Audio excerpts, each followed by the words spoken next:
देता है, इसलिए पेज ज्यादा जाता है।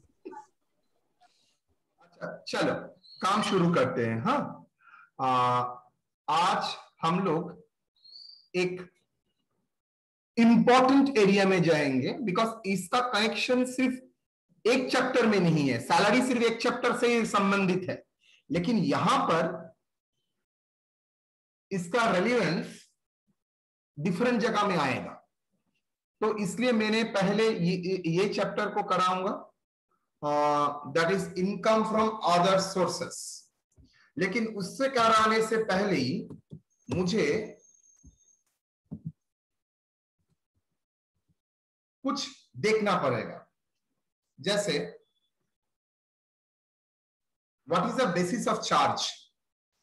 पहले ये समझ low income from other source क्या होता है। लॉजिकली मैं ये चैप्टर सबके लास्ट में कराता हूं, लेकिन मुझे क्यों लग रहा है लास्ट 2 साल से इसको पहले कराना चाहिए, तो इसलिए मैंने इसको पहले कराया है, सो दैट इन इसके सब्सिक्वेंट प्रॉब्लम देने में मुझे सुविधा हो। आप लोग जानते हैं total source of income is 5 heads. एक है सैलरी, एक है हाउस प्रॉपर्टी। सैलरी में जहां पर एम्प्लॉयर एम्प्लॉय का रिलेशनशिप है तो वहां पर सैलरी में आता है।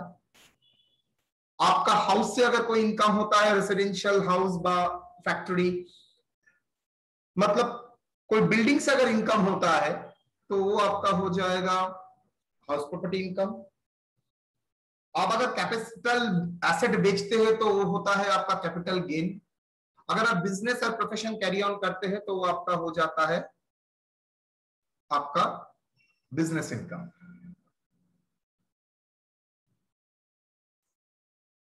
ये छोड़ के any other income will be taxable under income from other source. चलिए एक एक पार्ट करके आते हैं। बेसिस ऑफ चार्ज, मैं ऑलवेज बोलता हूं हर इनकम का एक बेसिस ऑफ चार्ज होता है। सैलरी में भी देखिएगा, फर्स्ट आइटम अगर आपको याद है, टेक द एडवांटेज, सैलरी का फर्स्ट क्लास। देखो क्या कर रहा था, इज इट विजिबल?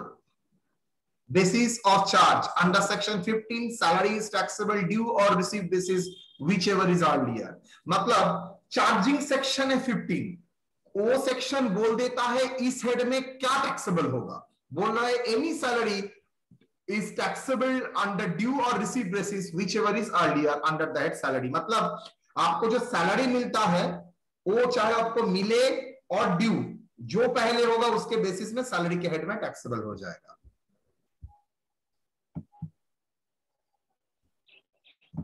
यहां पर इनकम फ्रॉम अदर सोर्स में भी क्या है, any income which is not taxable under the any other heads of income. I repeat, any income which is not taxable any other heads of income. Other heads of income आपके syllabus में क्या है बेटा? Income from house property, salary, profits and gains from business profession and capital gain, जो मैंने short में लिखा। And not exempted income, जो इनकम में एग्जेम्पशन नहीं है, shall be taxable under the head income from other source। वो कहां पर टैक्सेबल होगा? Income from other source under section 56 subsection 1। ये छोड़ के सेक्शन 56(2) में बोल दिया है certain specific income are always taxable under the head income from other source।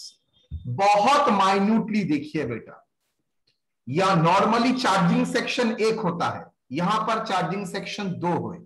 एक को मैं बोलता हूं स्पेसिफिकली जो बोल दिया है इसी हेड में होगा, और दूसरा को मैं बोलता हूं इन जनरल डेफिनेशन दे दिया है। 56(1) जनरल कॉन्सेप्ट को कवर करता है, जो बोलता है भाई जो इनकम 5 बाकी 4 हेड में टैक्सेबल नहीं होगा वो इनकम यहां पर टैक्सेबल होगा।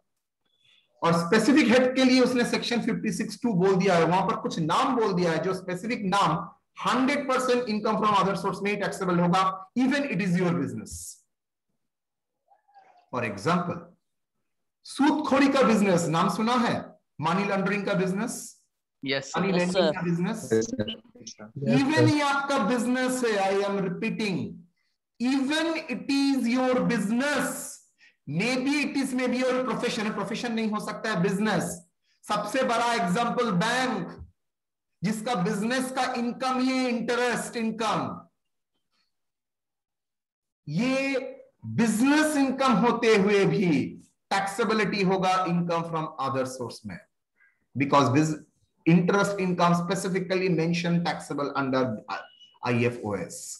ये ऐसा बात नहीं है जनरल कैटेगरी में कहीं नहीं हो रहा है तो मैं बचा हूं, मेरे ऊपर ध्यान दो। नो, 56(2) में कुछ स्पेसिफिक आइटम मेंशन किया गया है, वो आइटम स्पेसिफिकली उस हेड में टैक्सेबल होगा, नो वायलेशन ऑफ दैट। 56(1) में बोल दिया है एनी इनकम जो कि एग्जेम्प्टेड नहीं है और जो कि बाकी 4 हेड में टैक्सेबल नहीं है। तो 56(1) में 2 पार्ट है, एक बोल रहा है जो 4 हेड में नहीं है एंड एग्जेम्प्टेड नहीं है वो IFOS में टैक्सेबल होगा, और 56(2) बोल रहा है और कौन सा हेड मुझे मालूम नहीं है। 56(2) में जो जो इनकम बोल दिया स्पेसिफिकली वो टैक्स होगा अंडर दैट IFOS हेड, कोई ऑप्शन नहीं है। आते हैं पहले स्पेसिफिक इंक्लूशन। क्या है specific inclusion? Dividend received, company के शेयर से अगर डिविडेंड मिलता है तो 100% वो कहां पर टैक्सेबल होगा बेटा? IFOS में। इवन आपका इन्वेस्टमेंट कंपनी है तब भी IFOS में टैक्सेबल होगा। आपका बिजनेस का रेवेन्यू है डिविडेंड, तब भी आपका टैक्सेबल होगा IFOS में। Interest on securities, deposits, bond, advances, loans, even आपका बिजनेस है तब भी टैक्सेबल होगा IFOS में। Winning from lotteries, horses, card games and betting, even आपका बिजनेस, आपका काम ही है विनिंग फ्रॉम लॉटरीज। आप लोग 3 दोस्त मिलके विनिंग फ्रॉम लॉटरीज, विनिंग मतलब not income from lotteries, winning from lotteries, horse race and card games, betting, ये सब कैजुअल इनकम कहां पर आएगा? बोल दिया है टीवी गेम शो, ये सब आ जाएगा IFOS में। Rental income of machinery, furniture from let out, मतलब अगर मूवेबल एसेट को आप किराए में देते हैं, अगर इमूवेबल एसेट को किराए में देते हैं इनकम फ्रॉम हाउस प्रॉपर्टी में टैक्सेबल होता है, लेकिन अगर मूवेबल एसेट को किराए में देते हैं तो वो हो जाएगा 100% IFOS।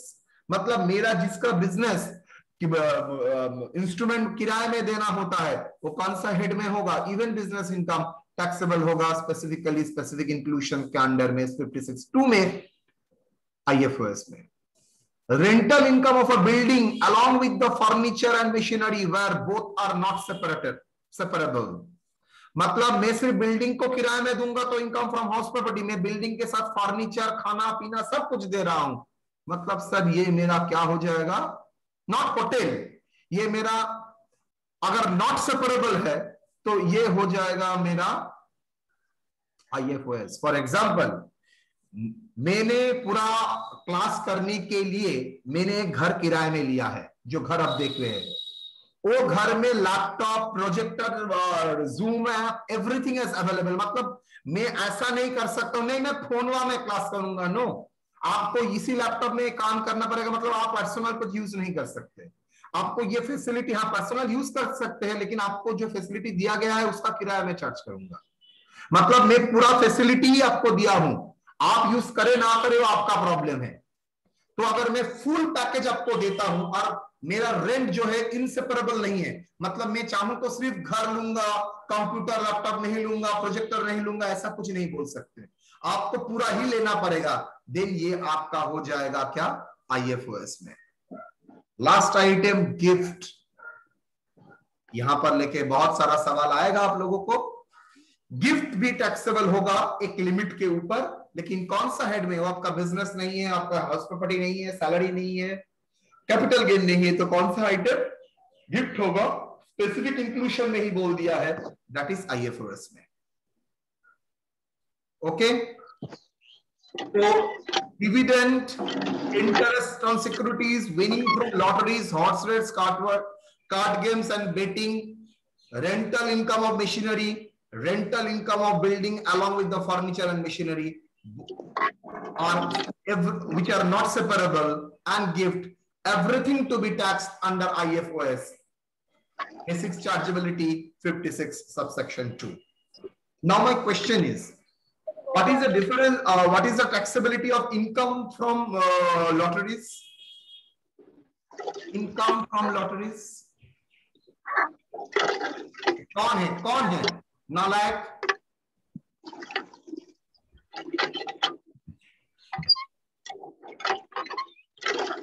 देखो. बोलो. क्या होगा? इनकम फ्रॉम लॉटरीज 10,000 रुपया कौन सा हेड में टैक्सेबल होगा? Sir IFOs. क्यों? Come from other sources. यही आप मार खा गए.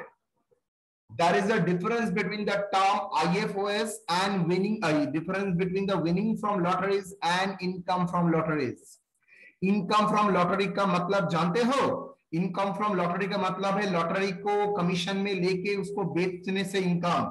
मतलब रास्ते में आप तो भरा हुआ है लॉटरी का दुकान, वहां पर जाके पूछना आपका इनकम क्या इनकम है, आप क्या जीतते हैं? बोले ना ना ना.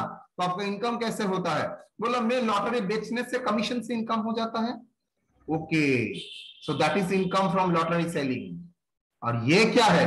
लॉटरी टिकट अपने नाम पे खरीदने से तुमको जो पैसा आया है that is called winning from lotteries.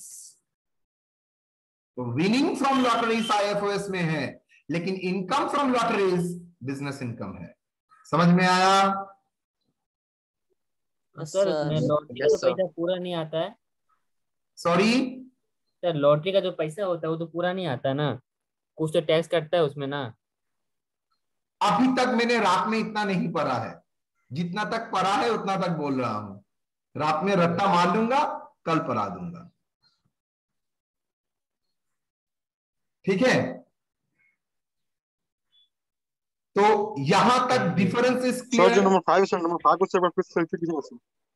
Winning from lottery होता है लॉटरी से जीतने से पैसा. इनकम फ्रॉम लॉटरी होता है लॉटरी का बिजनेस से पैसा. दोनों में अंतर होता है.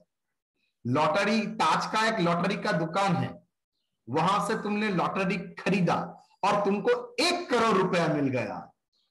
सर नेक्स्ट दिन क्लास में नहीं होगा, मैं जानता हूं. 1 करोड़ रुपया मिल गया तो दोनों में. और ताज भी कुछ कम नहीं है, लॉटरी से उसको 1 करोड़ रुपया आया है लॉटरी की दुकान से. इतना लोगों को लॉटरी बेचा है, तो मुझे बोलो तो दोनों ही तो 1 करोड़ का इनकम है, एक ताज को भी और एक इमरान को भी. क्या होगा? कौन सा हेड में जाएगा ताज का?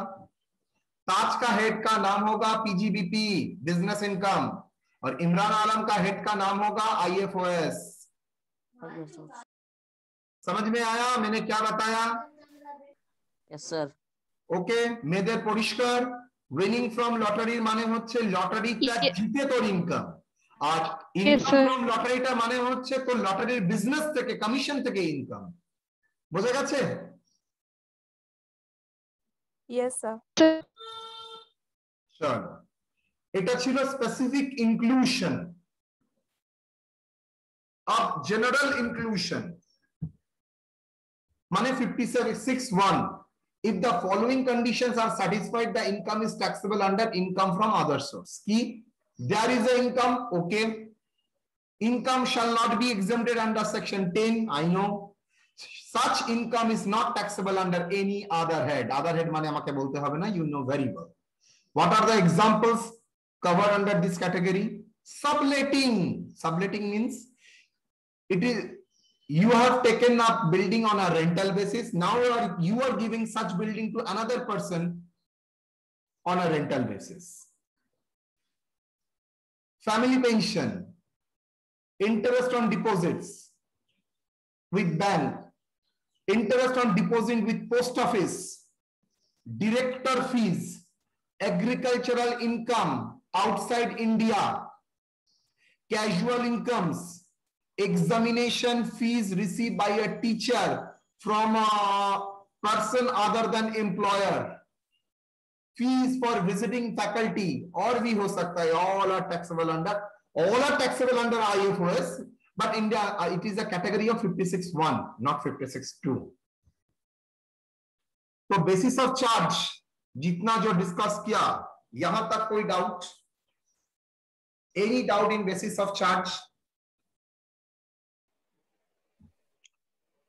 सर जो नंबर 5 है sir, rental income of A building along with furniture and machinery, तो सर जो भाड़ा होगा सर, तो बिल्डिंग के साथ जो मशीन का होगा सर, सब इनकम अदर सोर्स में चला जाएगा सर। जो भाड़ा बिल्डिंग का रेंट होगा वो बिल्डिंग के साथ मशीनरी मिला के होगा, एंड यू कांट आइडेंटिफाई कितना बिल्डिंग का भाड़ा कितना मशीनरी का भाड़ा, मतलब नॉट सेपरेट। आप मान लीजिए एक सिनेमा हॉल किराए में लिया है, तो सिनेमा हॉल विदाउट प्रोजेक्टर आपको देगा, विदाउट चेयर टेबल आपको देगा, तो भाड़ा में तो सभी इंक्लूड रहता है। भाड़ा में क्या लिखा रहता है? चेयर टेबल के लिए 10,000 और बिल्डिंग के लिए 30,000? नो, एक साथ 40,000। आप चाहे आप बोलेंगे मुझे चेयर नहीं चाहिए रास्ते में बिठाएंगे तब भी आपको भाड़ा देना पड़ेगा। You have a no option because it is unseparable, not separable, inseparable. नहीं सर, बिल्डिंग तो sir income from house property में आता है ना सर। अगर सेपरेट हो सकता है तब हाउस प्रॉपर्टी में आएगा, लेकिन अगर बिल्डिंग और फैसिलिटी का भाड़ा अलग से नहीं आएगा तो कैसे हाउस प्रॉपर्टी में जाएगा? सब कुछ एक पैकेज में मिलेगा ना, पैकेज में। और यू कैन सेपरेट, अगर सेपरेट कर सकते हो then no issue, but you can separate, आप सेपरेट कर ही नहीं सकते। फैमिली पेंशन यहाँ क्यों आया sir? Yes, very good and rightly pointed out. Family pension यहां पर क्यों आया सर?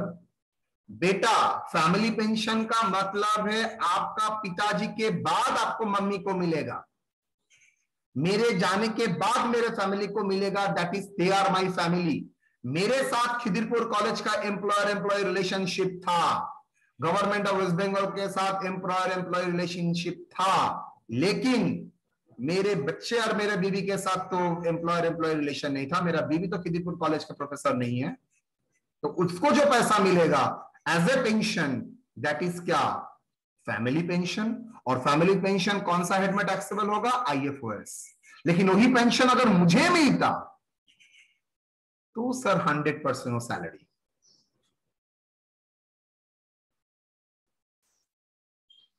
ठीक है सर गिफ्ट तो सर सैलरी में भी था सर। सॉरी, गिफ्ट कहां से मिल रहा है? एम्प्लॉयर से। अगर एम्प्लॉयर से गिफ्ट मिलता है तो परक्विजिट्स हो जाता है सर। अगर कैश गिफ्ट मिलता है तो फुल्ली, अगर कैश, हाँ, अगर कैश गिफ्ट नहीं मिलता है 5,000 तक का सर, ये 5,000 के ऊपर टैक्सेबल। ठीक है सर अगर सर गैमलिंग में सर जो पैसा जीतते हैं सर, अच्छा, गैमलिंग में जो Casino पैसा में जीतते हो पूरा ही IFRS में जाएगा,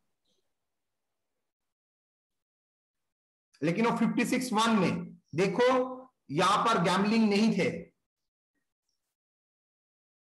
लॉटरी होगा, winning from lottery, horse race, card games and betting, जुआ, वो सब देखो अल्टीमेटली है सभी IFRS में। हाँ, गैम्बलिंग भी 56(2) में ही जाना चाहिए। यस, ठीक है। Any other query relating to basis of charge? चलिए, नहीं आते हैं तो हम लोग आते हैं। फर्स्ट एक एक पॉइंट करके आएंगे, ओके। पहले जनरल को, स्पेसिफिक को पकड़ेंगे। Dividend income, dividend from Indian company is exempted होता है up under section 1034 up to ₹10 lakh. 10 lakh तक डिविडेंड इनकम एग्जेम्प्टेड होता है under section 1034।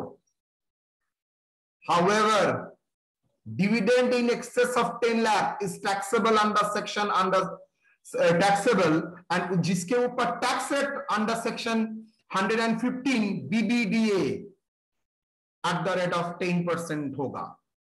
Dividend includes final dividend, interim dividend from equity shares as well as preference shares. I repeat, 10 lakh तक exempted है, 10 लाख से ऊपर क्या होगा? टैक्सेबल होगा। और टैक्स रेट कितना एप्लीकेबल है? 10%। कौन सा सेक्शन में टैक्स रेट बोला है? 115 DBDA। तो 10 लाख तक एग्जेम्प्टेड है, 10 लाख के ऊपर टैक्सेबल हो जाएगा। कितना रेट में टैक्स लगता है sir? At the rate of 10%, section 115 BBDA में। So dividend includes final and interim dividends, equity shares as well as preference shares. लेकिन सबसे महत्वपूर्ण वर्ड जो हम लोग ने इग्नोर किया,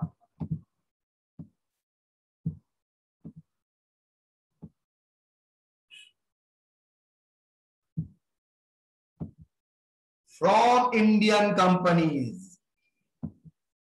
इसका मतलब सर क्या हुआ? However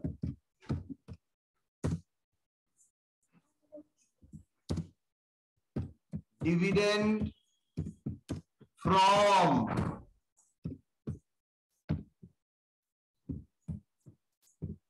foreign company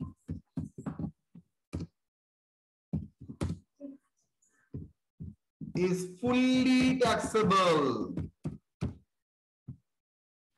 Okay. However, dividend from foreign company is fully taxable. ये जो मैंने आलाप आपको लिखा है 10 लाख रुपया जो छूट है, वो डिविडेंड फ्रॉम इंडियन कंपनी है। लेकिन डिविडेंड अगर इंडियन छोड़ के अगर फॉरेन कंपनी है तो फुल टैक्सेबल हो जाएगा। चलिए illustration. Mister Raju received rupees 1,40,000 as a dividend from shares of Indian company during the previous year 2020-21। क्या होगा? क्या 10 लाख से ऊपर उसको डिविडेंड मिला है? क्या 10 नो लाख सर, से कम ऊपर है सर। उसको डिविडेंड मिला है? No sir. नो। तो क्या होगा? टैक्सेबल होगा ना एग्जेम्प्टेड होगा? Exempted. पूरा ही एग्जेम्प्टेड होगा। The entire amount is exempted under section 1034. Illustration 2. Mr. Ranjan received dividend for the previous year 2021 as follows. From ITC for equity shares rupees 8 lakhs.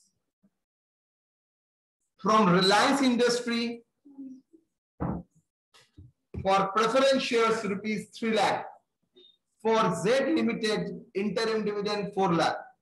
Bolo, what is the taxability? Total dividend received from Indian company is rupees 15 lakh. Yes or no? 8 plus 3 plus 4. Agree? Yes sir. Dividend exempted आपका list में कितना मैंने बोला है? 10 lakh. 10 lakh. तो taxable हो जाएगा IFOS में कितना? 5 lakh. Illustration 3. Ravi received dividend 24 lakh from foreign company during the previous year 2019-20.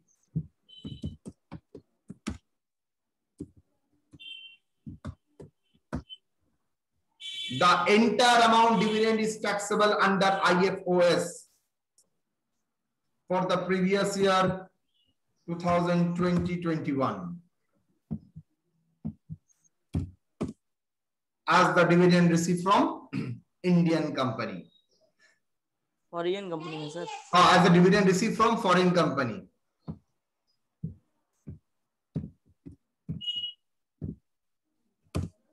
एक चीज मैं अभी बोल देता हूं, it may be a subject to correction, that इस बजट से डिविडेंड जो 10 लाख रुपए का एग्जेम्पशन था ना, वो भी उठ चुका है। मुझे ये एक बार देख लेना है, चेक कर लेना है, ये आप लोगों के लिए एप्लीकेबल है और नहीं, मतलब आप लोगों के लिए अभी भी 10 लाख का एग्जेम्पशन है और नहीं। ठीक है, ये मैं एक बार चेक कर लूंगा। सर बोलिए सर, कोई फॉरेन कंपनी का इंडियन में इंडिया का ब्रांच है सर, यही मैन्युफैक्चर करता है, यही सेलिंग करता है, तो अगर वो डिविडेंड देता है तो वो भी फुली टैक्सेबल होगा? 100% डिविडेंड का इनकम कहां से आ रहा है? फॉरेन कंपनी से आ रहा है, लेकिन इंडियन बिजनेस ऑपरेशन कहां से हो जिससे रहा नया है? बजट इंडिया आया। में, fully taxable. Okay sir. Okay, foreign मतलब जब फॉरेन कंपनी इंडिया में ऑपरेशन करता है, good question, it's become a Indian company, तो टैक्सेबल होगा? मैं आपके सबसे ज्यादा बड़ा एग्जांपल दे देता हूं, बहुत दूर नहीं जाना पड़ता है। हिंदुस्तान यूनिलीवर का नाम सुना है? HUL? Yes sir. Yes yes sir. Sir. Yes sir. तो यूनिलीवर का कंसर्न है, यस, वो सब्सिडियरी है, फॉरेन तो Yes, आपका sir. डिविडेंड आपको ऊपर टैक्सेबल नहीं है? वेरी मच, Yes, ये तो इंडिया में है, it is not a foreign company, वो तो इंडिया में रजिस्टर्ड है। जो 2 रुपए का घी नहीं मिलता है। आप बोलेंगे आप ऑपरेशन करेंगे और मैं आपको ऑपरेशन करने लिए दूंगा, ऐसा नहीं है, आपको रजिस्टर करना पड़ेगा, और जैसे ही आप रजिस्ट्रेशन कराता है कंपनी का, ऑटोमेटिकली वो Indian company. Indian company basically होता क्या है? Company which is registered in India.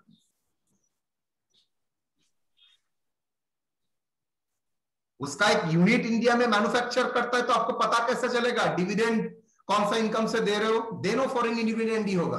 आपका शेयर्स देखना पड़ेगा, फॉरेन कंपनी में शेयर्स है और इंडियन कंपनी में शेयर्स है। अगर शेयर्स का फॉरेन कंपनी है, वो जहां से ऑपरेशन करे आपके लिए फुल्ली टैक्सेबल होगा। सर इंडियन कंपनी अगर फॉरेन में ऑपरेशन कर रहा है, वहां से मिल रहा डिविडेंड तो एग्जम्पशन तुम गलत मिलेगा? सोच रहे हो, तुमको डिविडेंड ऑपरेशन से नहीं होता है, डिविडेंड तुमको कंपनी देता है, और कंपनी अगर इंडिया में रजिस्टर्ड है, कहां से इनकम जनरेट किया is not an important. Registered मतलब सर इम्पोर्टेंट है यस ना? Yes yes. Next, interest on securities, bond and debenture. Interest on debenture received by the assessee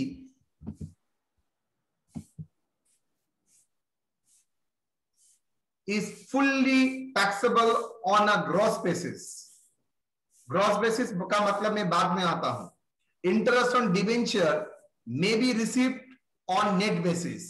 Net basis indicate that tax is deducted from the total interest earned, and gross interest earned equal to interest received divided by 1 minus TDS rate. इसका मतलब मैं आता हूं.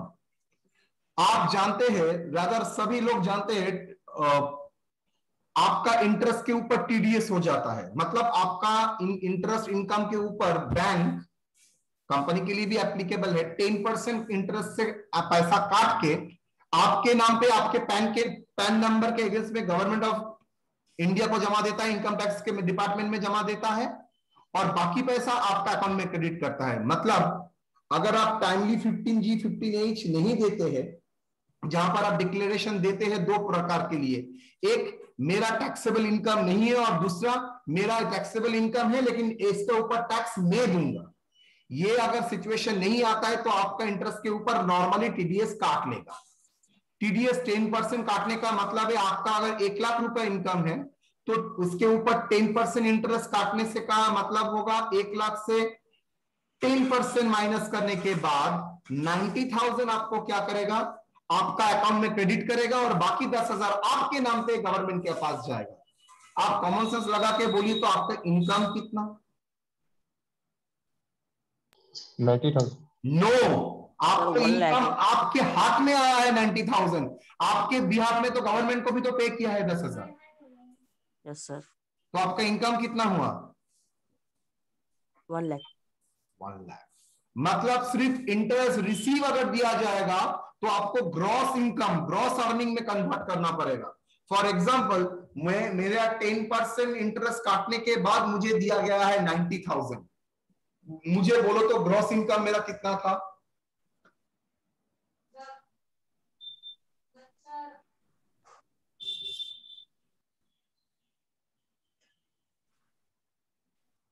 Gross income कितना था? 1 लाख हो। 1 लाख। कैसे किया? टैक्स देने से पहले जो मेरा इनकम था वही मेरा ग्रॉस हो। वो कैसे निकाला तुम बताओ कैसे निकाला? टैक्स देने के बाद सर 90% के बराबर था, मुझको 100% 90% इक्वल टू 9 लाख 90,000, तो 100% कितना होगा? 90% कैसे आया? 100% माइनस 10%। देखो तो मैंने क्या किया, interest receive divided by 1 minus TDS rate of interest,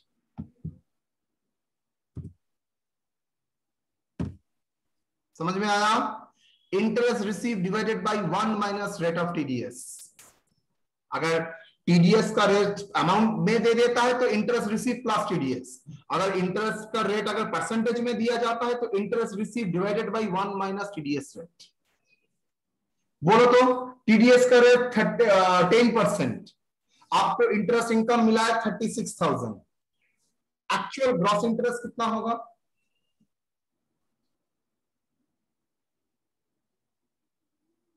gross interest कितना होगा? 40,000 सर। कैसे किया? 36,000 divided by 90% into 100. Exactly right. Ranveer received 40,000 as interest on debenture from Dell Limited during the previous year 2020-21. Taxable interest कितना होगा? The taxable interest is rupees 12,000, assuming no tax has been deducted. अगर tax deducted होगा, either आपको percentage देगा और amount बोल देगा। Illustration 5, Ranjit receive 13,500 net after TDS 10% as an interest on debenture from Dell Limited for the previous year 2020-21. Taxable interest gross कितना होगा? Interest received, that is a net interest received divided by 1 minus TDS, that is 13,500 divided by 90%, that is 15,000. Clear or not? Yes sir. Next, TDS rate 10%, health and education cess is 4%. What is the effective rate of TDS? TDS rate calculate करने का नियम है, TDS rate के साथ आप लोग क्या करेंगे? हेल्थ एंड सरचार्ज का परसेंटेज ऐड कर देंगे, that is 10% plus 4% on 10%, that is equal to 10.14%, that is equal to 0.104। Bracket में मैंने लिख दिया, cess is calculated on the tax and surcharge. Okay, यहां तक कोई डाउट है तो बोलिए। सर टीडीएस हमेशा 10% ही होता है? ना ना ना, वेट करो, मैं दिखा रहा हूं।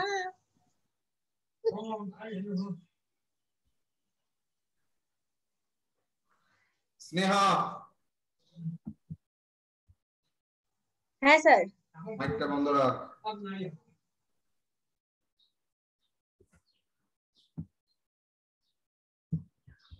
Next, lottery income, crosswords, betting, horse race, etc.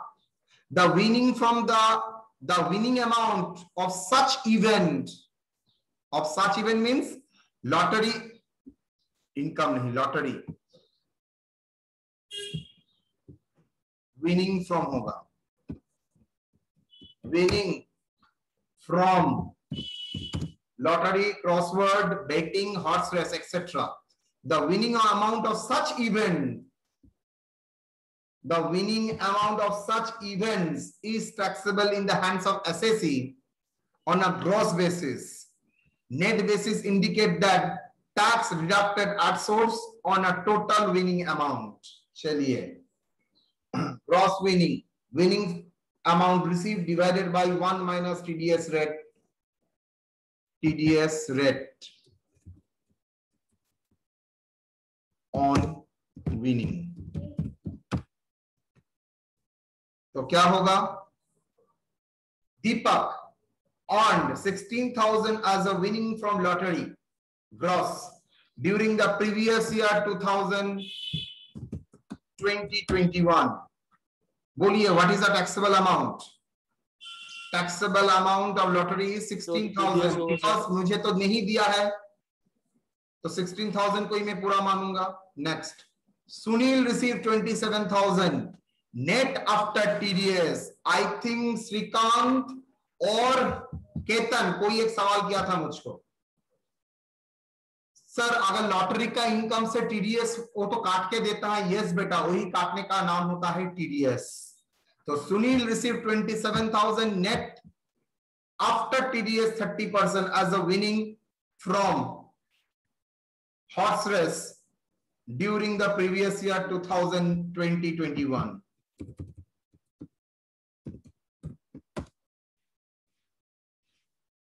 Sir जो TDS का रेट रहता है सर, वो लोग कैसे जस्टिफाई करेंगे कितने % होना चाहिए? वो रेट दिया हुआ है 115B में TDS का रेट दिया है, दैट इज लॉटरी के लिए 30%, इंटरेस्ट के लिए 10%, ऐसा रेट बोल दिया है। आपको जानना नहीं है, क्वेश्चन में अगर नहीं देता है एकदम आप लोग TDS का रेट अपने मन घरा 30%, 10% मत लगाइए, लेकिन हाँ लॉटरी के लिए 30% लगा सकते हैं बिकॉज वो यूनिफॉर्म है। Okay 30% TDS। The taxable winning from horse race क्या होगा? Tax rate TDS rate on winning 27 minus divided by 1 minus 0.3 that is equal to 27 by 0.7। ये फिगर गलत हुआ है। 27,000 38,571 38,571। Okay, next TDS at the rate of 10%, health and education says 4%. What is the effective rate of TDS? आराम से हो सकता है। effective rate of TDS 30% plus 4% on 30%, that is 31.2%, so equal to 0.312. Cess is calculated on tax and surcharge. तो यहां तक कोई doubt?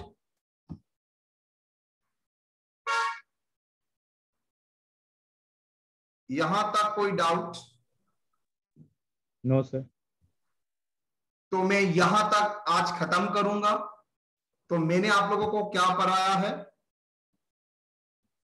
Basis of charge, that is a very important. Tax, उसका दो कैटेगरी, टैक्सेबल इनकम में dividend, interest and lotteries. Okay, तो basis of charge और 3 category with illustration मैंने आप लोगों के लिए कराया है। तो यहां तक कोई doubt? No sir. No sir. Okay, तो चलिए आज का क्लास मैं यहां पर समाप्त करता हूं। कल बाकी पार्ट में जाएंगे। आई थिंक ईद कब है पिताज? Friday sir. 14 नहीं सर, पता नहीं। 14 फ्राइडे सर। फ्राइडे तो हाँ सर, कोई बोल रहा फ्राइडे, कोई बोल रहा थर्सडे। अच्छा ठीक है, फ्राइडे में तो क्लास नहीं रहेगा, कल क्लास रहेगा।